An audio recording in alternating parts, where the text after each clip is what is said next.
अस्सलाम वालेकुम everyone, hope so you are doing well. आज के हम इस वीडियो में कंस्ट्रक्टर एंड डिस्ट्रक्टर पर बात करेंगे।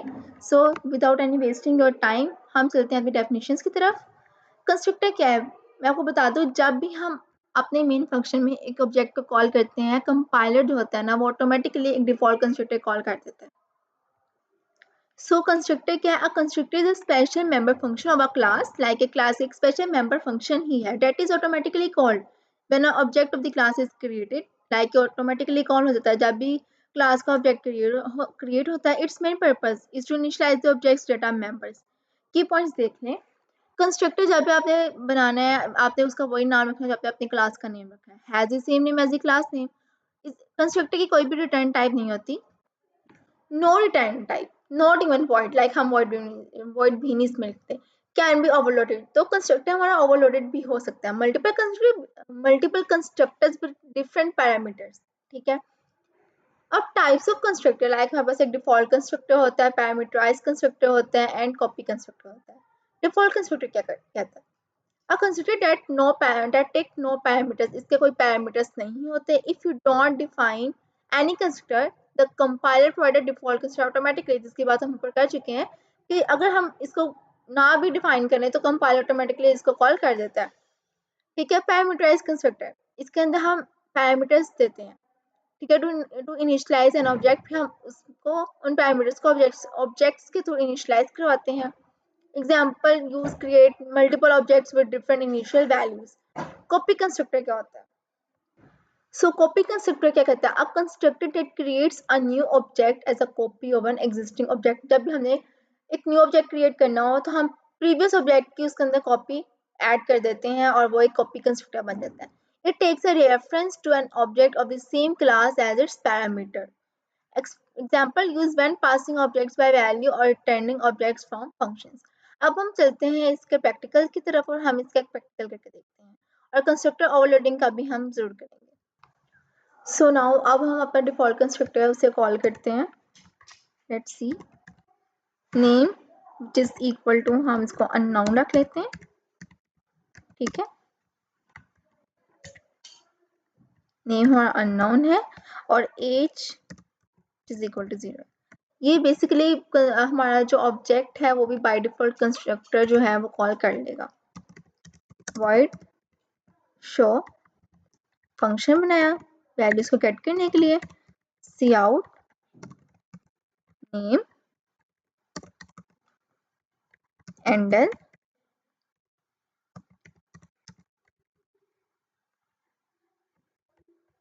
As.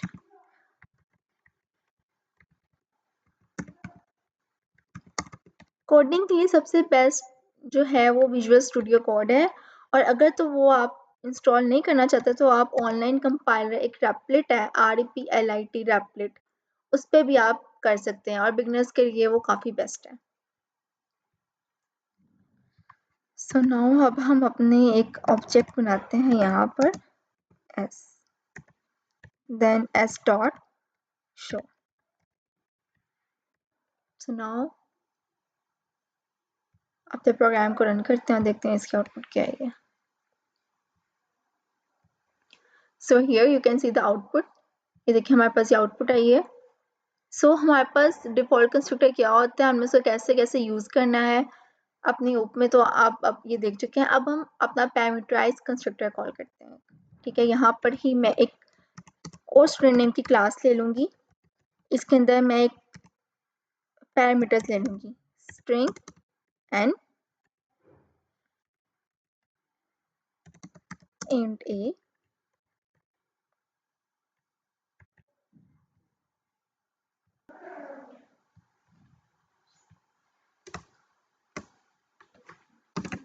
name which is equal to n and age which is equal to a। सो यहाँ पर अब हम क्या करेंगे, एक और अपना जो है ऑब्जेक्ट क्रिएट करेंगे s1 के नेम से, और यहाँ हम आर्गुमेंट्स पास कर देंगे। नेम हम लेट्स सपोज अलीज का नेम रख देते हैं एंड एज उसकी हम रख देते हैं 19। सो यहाँ पर इस ऑब्जेक्ट को हम कॉल कर लेंगे।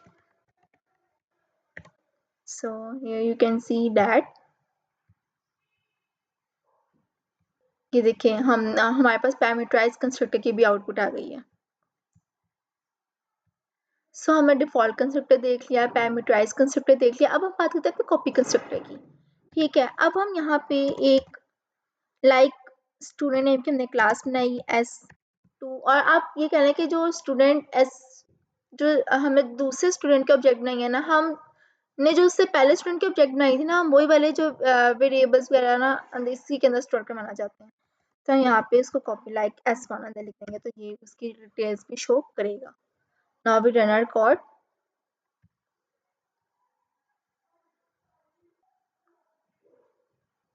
सो नाउ यू कैन सी, देखिए हमारे पास कॉपी कंस्ट्रक्टर भी कॉल हो गया है।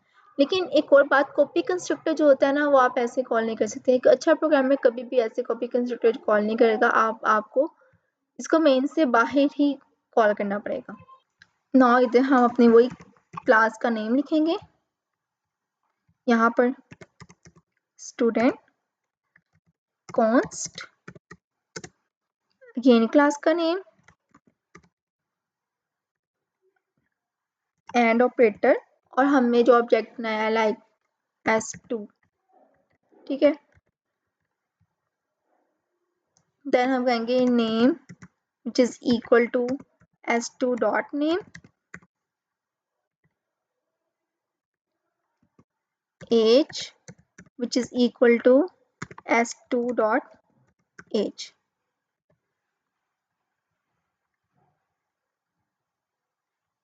So now you can see that हमने अपना प्रोग्राम लिखा, हमें default constructor, parameterize constructor, copy constructor बनाया, देन उनको कॉल किया, और आप इसकी जो आउटपुट है वो देख सकते हैं। So now basically constructor overloading भी यही है। उसके अंदर आपने देखना होता है डेटा टाइप्स को। आपके माइंड में ये जरूर आया होगा कि कंपाइलर कैसे आइडेंटिफाई करेगा।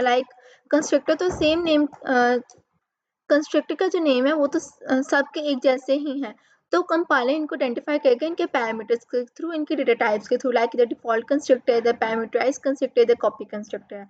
तो इनके थ्रू कंपाइलर इनको आइडेंटिफाई कर सकेगा कि किस टाइम पे से कौन सा कंस्ट्रक्टर जो है वो कॉल करना है, that is constructor overloading.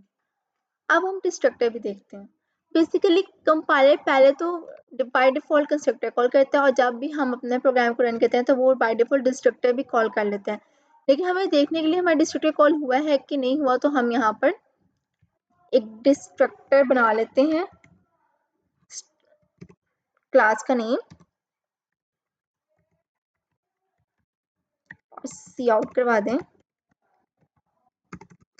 Destructor. सो हमने अपना डिस्ट्रक्टर भी बना लिया, अब हम इसको कॉल करेंगे। Now we run our code. So आप ये देख सकते हैं हमने बेसिकली 3 दफ़ा अपने फंक्शन को कॉल किया, तो वो 3 दफ़ा प्रिंट हो गया डिस्ट्रक्टर कॉल।